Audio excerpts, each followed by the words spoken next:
20 million people. That's not a typo. A coffin crossing 2 countries, 5 cities, 100 nations sending their leaders. This funeral is unlike anything the world has seen in decades, and by the end of this video, you'll know the one number buried in all of this that nobody else is reporting. Here's what's happening in Tehran right now. A man who ran a country for 36 years is being buried, and it took 4 months, a war, and a 7-day journey through 2 nations just to make it happen. In the next few minutes, I'll show you how big this really is, why 100 countries sent their people to watch, and the one detail about this funeral that tells you more about what's coming next in the Middle East than any news anchor will admit on air. Stay till the end. That part changes how you see everything else here. Ayatollah Ali Khamenei was killed on February 28th in a joint US-Israeli airstrike at the age of 86. His funeral should have happened in March. It didn't, because the war it triggered hadn't stopped. 4 months later, Iran is finally saying goodbye, on a scale built to be remembered for a generation. Picture the Grand Mosalla in Tehran, one of the largest prayer complexes in the country, packed wall to wall. A glass casket holding his body, and beside him 4 members of his own family, martyred in that same strike. Temperatures pushing 36 degrees. Mist sprayed over the crowd just to keep people standing through hours of mourning. Iranian officials say the crowd could hit 20 million before the week is over. But the number that actually stopped me is what's happening outside Iran's borders. This isn't a one-city funeral. It's a 7-day journey across 5 cities and 2 countries. It starts in Tehran, then south to the holy city of Qom. Then it crosses into Iraq, to Najaf, one of the holiest sites in Shia Islam, then on to Karbala. Finally, the body returns to Iran one last time for burial at the shrine of Imam Reza in Mashhad, the city where Khamenei was born. 2 governments, multiple security operations, a body moving across an active geopolitical fault line in a region that was a war zone months ago. Iran's foreign ministry says representatives from more than 100 countries are attending. 8 heads of state, including the presidents of Tajikistan, Iraq and Georgia, the Prime Minister of Armenia, and Pakistan's Prime Minister Shehbaz Sharif. Speakers of Parliament from 12 nations. Russia sent its former president. Afghanistan sent its foreign minister. Even a delegation from Hamas made the trip. 100 nations don't send representatives to a funeral out of politeness. They send them because whatever happens to Iran next affects every one of them. And that brings us to the detail I promised you at the start. The one most coverage is skipping entirely. For a generation of Iranians, Khamenei wasn't just a politician. He was woven into the religious and cultural identity of the Islamic Republic itself for 36 straight years. That's why people didn't just watch this from home. They travelled for days, some walked miles, just to be physically present. When a figure occupies that much space in a country's identity for that long, his absence doesn't just leave a political vacuum, it leaves a generational one. Here's the number nobody's talking about. This funeral alone represents movement across 2 sovereign countries, 5 cities, and roughly 1/5 of Iran's entire population passing through some part of these ceremonies. That's not just a farewell. That's a nation and a region recalibrating in front of the entire world's cameras, whether anyone is ready for what comes next or not. 20 million people, 5 cities, 100 nations watching. Whatever you believe about the man in that coffin, what's unfolding in Tehran this week is a moment history will study for decades. And you just watched it before almost anyone else explained it to you properly. Follow us. We don't cover the headline, we cover what's behind it.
خدا منو ببخشه که دیر شناختمش.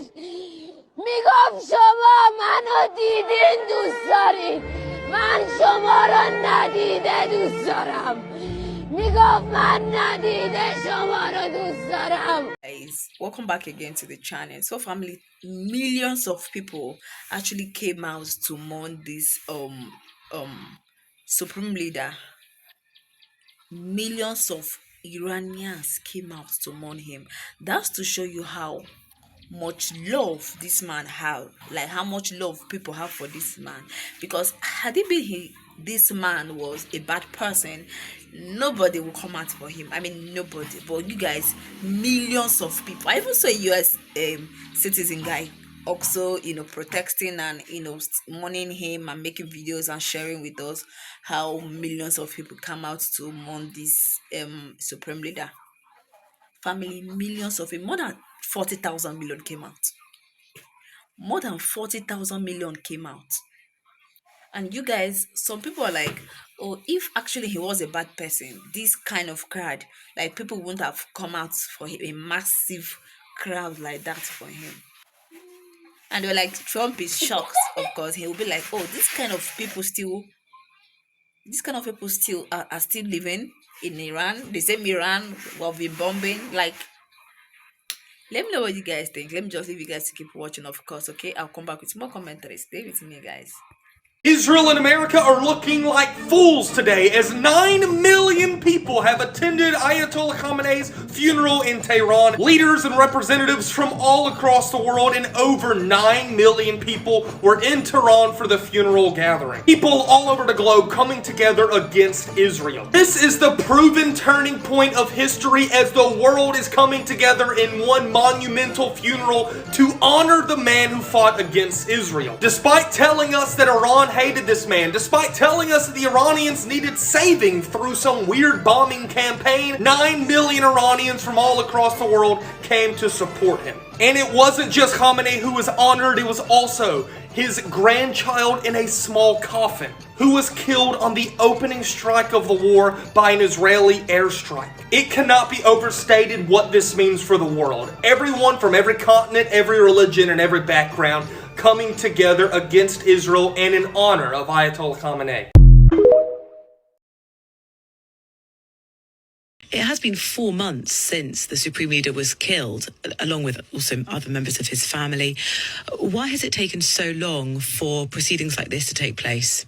Simply put, in my view, it's fear. In Islamic custom and law, when a Muslim is killed, or even dies naturally or whatever causes, he or she is buried within the day usually, unless there's a very, very good reason, like just say, for example, post-mortem examinations and so on. That doesn't take 4 months, and there was no need for a post-mortem examination in this case because we all know how he died and why he died. They held back all this time because they wanted to be sure that they were A, going to win the war, B, they wanted to see if they could use it as a kind of a spectacle, because Iran loves nothing more than a bit of theater. And they're using this as an opportunity to kind of, although it's, mournful in its character, that very much is in alignment with the Shi'i Muslim faith that Ayatollah Khamenei represented.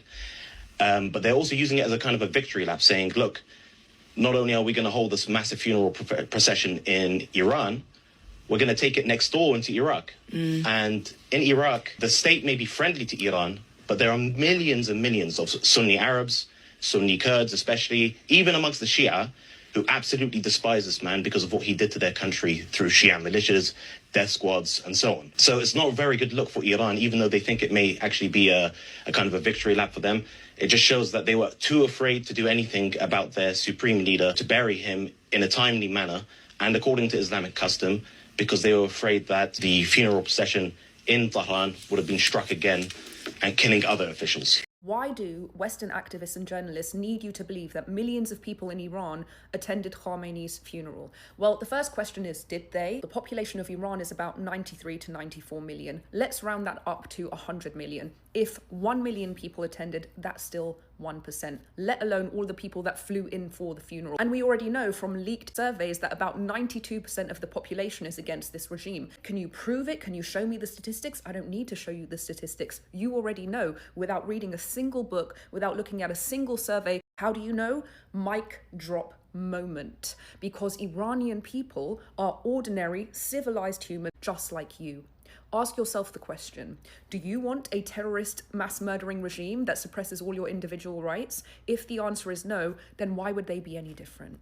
So if that's true, what is this obsession with the caricature of oppression? Why does the BBC, CNN, New York Times constantly inundate us with these images of black-clad women in Iran dressed in chador, okay, the burqa? Why don't they show you the majority of ordinary Iranians who look just like you, who are just like you? It's quite simple, because the Western activist cannot allow Middle Eastern people to be civilized. Why? Because they need Iranians to be the savage. Because the savage is the antithesis to their own shamed identity. They hold the identity of the Westerner. The Westerner is a symbol, an expression of capitalism, of democracy, of industrialism, of civilization, of imperialism.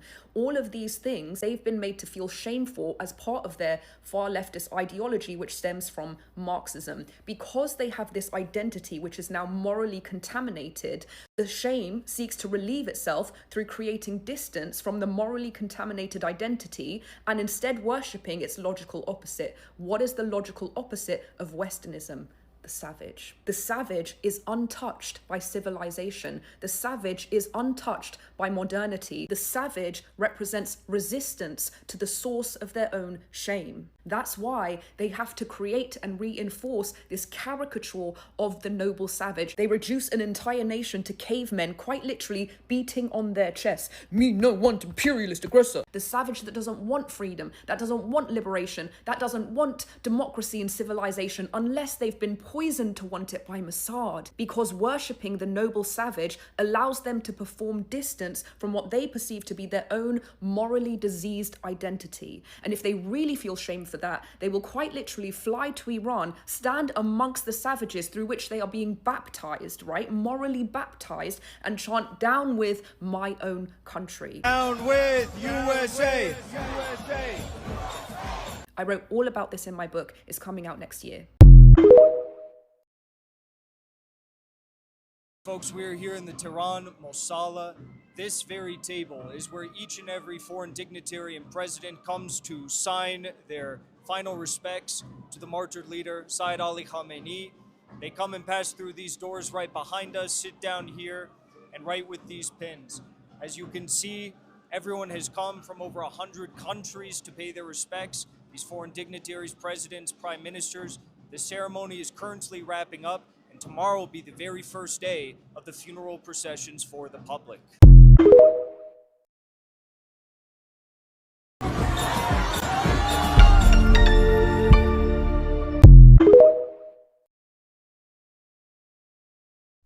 They lied to you, again.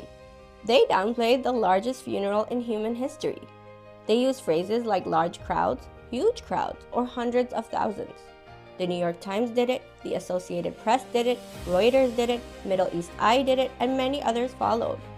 But the reality is this: millions were in Tehran, millions more were in Qom, millions more in Najaf, Iraq, millions more in Karbala, millions more in Mashhad, where Imam Khamenei was buried. We are talking about a funeral on a historic scale, a gathering that has surpassed the Guinness World Record previously held by the 1969 funeral of the first Chief Minister of Tamil Nadu. Estimates place the total number of mourners for the late Ayatollah Sayyid Ali Khamenei, who was killed by US-Israeli airstrikes on February 28 this year, at 43 million people. This was not just a funeral. This was a statement, a show of support, a reflection of the relationship between a people and their leader. And this is not new. Every year, millions of Iranians participate in events like Quds Day and the anniversary of the revolution. Millions come out, and yet those moments are often ignored, sidelined, and minimized. But this funeral was too massive to ignore. The media had no choice but to cover it. Instead, they chose to focus on reducing the numbers. Why? Because for decades, a certain narrative has been parroted about Iran across the world. And an event like this can wash away years of their efforts. Iran are free. We are going to stand with you. Jian, Azadi, women, life, freedom. They are obsessed because their very agenda depends on it.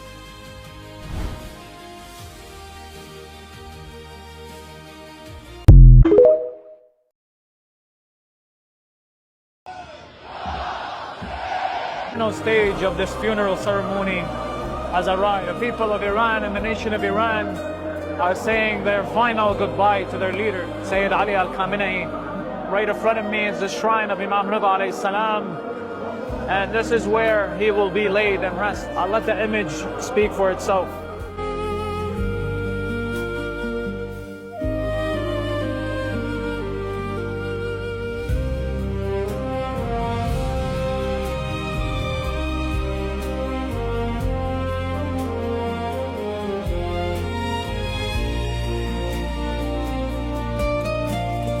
Of humanity. I mean, what you're seeing there, that's the capital city, Tehran. It's one of the largest funerals in history. And the number of people attending this solemn event, are you ready for this number? More than 12 million people are there. 12 million! That's more than Lenin's funeral. That's more than Winston Churchill's funeral. That's more than JFK's funeral. More than FDR. More than Queen Elizabeth. In fact, I checked on all of these. More than any British monarch who was ever put to rest. The Iranian people are showing their resolve and they're showing their unity. And think about it. These are the same people who Israel's Netanyahu tried to convince Mr. Trump were on the brink of overthrowing their government. They hated their government so much. Any day now, they were going to come out and be against their government. Well, how wrong was that prediction as we look at these images that are coming in right now? I mean, these crowds are so immense. Even the Western media is copying to it, is admitting it. You see, usually Western media sources like, I don't know, pick your poison, BBC, CNN, New York Times, whatever, they simply lie about this stuff or they completely ignore it, right? But this story can't be ignored. It's too many people. This is nuts. These are massive crowds that have turned out here, and we're right in the middle of thousands of people who have come to commemorate Iran's late supreme leader, Ayatollah Ali Khamenei. If we pan around this way, then you'll be able to see that there's a stage over there with the caskets of Ayatollah Ali Khamenei, as well as several of his family members, who, of course, were killed in the early stages of that U.S.-Israeli bombing campaign in a massive airstrike on February 28th. Now, we've been speaking to some of the people here. You can hear that they are chanting, they're praying, but many of them are also in tears and grieving. And some people have told us that they just want to express their sadness, but others also say they're still downright angry at the United States and President Donald Trump. I assure you that we will not let you have a good night's sleep from now on unless we get revenge for the blood of our leader. He was a father to me. I even loved him more than my father. It's as if I lost my father again. So you can hear the people chanting here in the crowd. You also heard some of the folks that spoke to us a little earlier. The Iranian authorities believe that the ceremonies that are taking place over the next couple of days could be the largest such ceremonies in the history of the Islamic Republic of Iran. Again, the bodies are going to lie in state here. Then there's going to be a big funeral procession in Tehran, but it's all going to end in Mashhad, one of the holiest cities of Shia Islam, where the body of Ayatollah Ali Khamenei will be brought to its final resting place. We created the strongest and most powerful military. We won 2 world wars, the Cold War, left America's enemies in the depths of history. We beat Venezuela in 1 day, and we knocked the hell out of Iran. They're dying to settle. They want to settle so badly. We gave them a week off for a funeral because we're nice. Sure.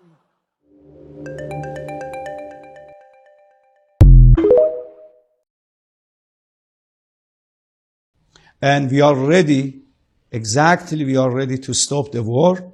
We are ready for negotiating, but the negotiating should be with the dignity, not dictating something against Iran. We are defending ourselves. We are looking for our right and nothing else. We, the Shia, have to be careful we do not reach a level where we begin to put Ali above Allah. Believe you me, this could easily affect us. How can it affect us? I'll tell you how. When it's Shahadat al-Amir, all of us come to the mosque. 19, 20, 21. All of us are wearing black. All of us will give khidmah. All of us will look after each other. But then the rest of the year, we go back to our normal lifestyles. Why? As long as I'm there in Ramadan, Shahr Ramadan, and Muharram, that's enough. Here, what have we done? In some cases, we have put Ahl al-Bayt here, and the rest of the worship of Allah, we've compartmentalized. And I'll give you the best example. There are some, they come to Majalis al-Muharram or Shahr Ramadan, they're wearing hijab. For Aba Abdullah, hijab comes on 10 nights. For Imam Amir al-Mu'mineen, 3 nights, hijab comes on when they come to the mosque. But the rest of the year, it is not Muharram or Safar or Shahr Ramadan. I'm not putting such people down. I'm just showing you, just be careful. You don't begin to place Ali and Hussein above Allah. Ultimately, Imam Amir al-Mu'mineen, Imam al-Hassan, Imam al-Hussein, they are a wasila for us to become servants of Allah. Worshippers of Allah. Guys, thank you for watching that video. If you found it very interesting, please make sure to like, support the channel by subscribing to the channel, okay? And don't forget to come back, because I will always be dropping for you guys new updates every single day. I'll see you guys later. Bye, and stay safe, guys.